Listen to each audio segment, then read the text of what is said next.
Welcome back to Art Appreciation. This is the third lecture in Chapter 14 that deals with the Renaissance. The idea of the Renaissance, the historical period known as the Renaissance, is generally considered to mark the beginning of the modern world. During this period, Europe underwent significant economic, political, social, and cultural changes, changes which led to the development of the world civilizations today. Capitalism, the rise of the nation state, scientific investigation, individualism, and the idea of progress all have roots in the Renaissance. The term Renaissance means rebirth, was coined by the people of 15th century Italy.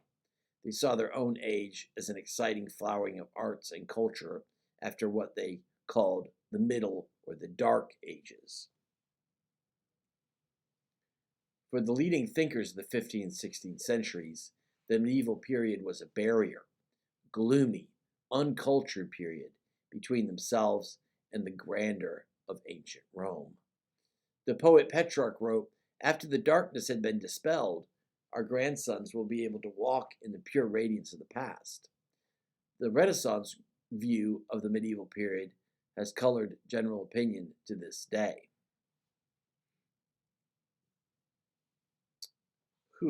The possibilities of life in medieval Europe had been limited. People were controlled by their place within the political system of feudalism, by the rigid rules of the Christian church, and by a rural agricultural economy that limited mobility and tied most of people to the land and for their whole lives. The world of an average person, then, a peasant, was restricted to the distance that could be walked in a few days. So, the king could knight someone, and in knighting them, they would take a warrior and make them pledge a certain amount of days of service fighting for the king every year. In return, they would be granted a parcel of land and perhaps a castle, and all of the peasants on the land had to work and raise crops and sell them and give the money to the knight. Their lives were pretty bad. They weren't going to get any better.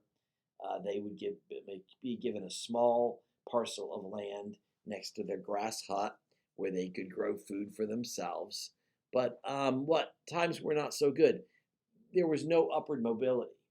There was no idea that you could make things better for yourself or your family. You're pretty much stuck with what you have. So the thought was that this system, this hierarchical system, that it represents the same type of hierarchical system that is in heaven, where you have God, Jesus on his right hand, the apostles, the saints, the angels, etc., etc. So you were kind of stuck in the system. The other problem with this system is that knights could fight one another to get the property and land and take over with the serfs and peasants on their property. So that kind of encouraged them to be fighting constantly. Then, beginning as early as the 12th century, but flowering dramatically in the 14th century in Italy and reaching the north in the 15th century, Western Europe experienced an economic revival. This rebirth fostered trade and growth of cities.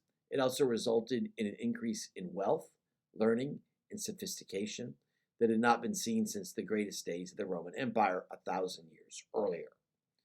This explosion of energy sparked the age of exploration and took Western peoples all over the world. It was a direct result of developing today's global culture. But above all, the Renaissance is famous for advances in art and architecture. In fact, it is the only historical period known primarily for its artists and only secondarily for its political and religious leaders. Leonardo da Vinci, Michelangelo, Raphael, these names are famous to everyone, and the greatest of their works, such as the portrait of Mona Lisa and the ceiling of the Sistine Chapel in the Vatican, have never been matched and may never be surpassed in fame. The art of the Renaissance is the starting point of all later art in the West. During the Renaissance, Italy was divided into many city-states, each ruled by a powerful and wealthy family. By the beginning of the 15th century, Florence was in the midst of an economic boom and had become one of the most prosperous cities in Europe. A wealthy, cultured society revolved around the ruling family, the Medici, international leaders in banking, as well as great patrons in the arts. There was a great deal of building, schools, hospitals, and especially churches. Artists from all over Italy were coming to Florence, attracted by the many commissions. One of the famous competition was held to design the bronze doors of the city's baptistry. The finalists, both in their 20s, were Brunelleschi and Ghiberti. They each were to do one quatrefoil panel that would be Abraham's sacrifice of Isaac from the Old Testament. So,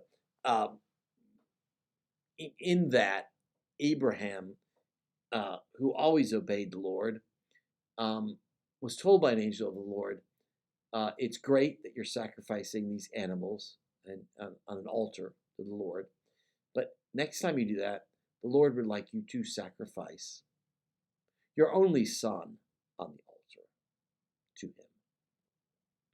The idea here is that Abraham listens to the Lord in everything. So he says yes. And just as Abraham is about to sacrifice his son and slit his throat, angel of the Lord appears and stops him and says, nope, you've just been tested. You may now sacrifice an animal you have found to be loyal to the Lord. So, this is Filippo Brunelleschi's The Sacrifice of Isaac. And there's several reasons he won this. It is very much a classical work of art. There is some landscape that takes place in this, which is, a move towards classical artwork. The action, Abraham has got the knife and is just about to stab his son's throat when the angel of the Lord swoops in at the last minute and grabs his wrist. So the action is very important there, very emotional. The figure here of Isaac, Abraham's son, is the anatomy is perfect. It is sculpted just as you would think of a Roman or Greek statuary that's done right there. So all that led to the winning of Brunelleschi.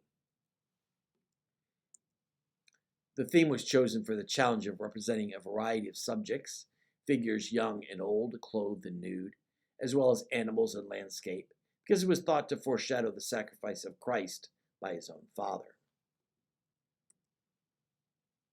In both relief sculptures, Abraham is about to cut his son's throat when an angel of God rushes in and stops the sacrifice. Surrounding the main action are the donkey that carried Abraham and Isaac to the mountaintop, 2 servants, and a ram that appeared miraculously and was sacrificed as a replacement for the young man. Ghiberti's design was selected for a number of reasons. Brunelleschi's seemed more cluttered, with too many distractions from the main action. The figures do not seem to be in true proportion. Isaac is small, and his father seems to be almost twisting his head off.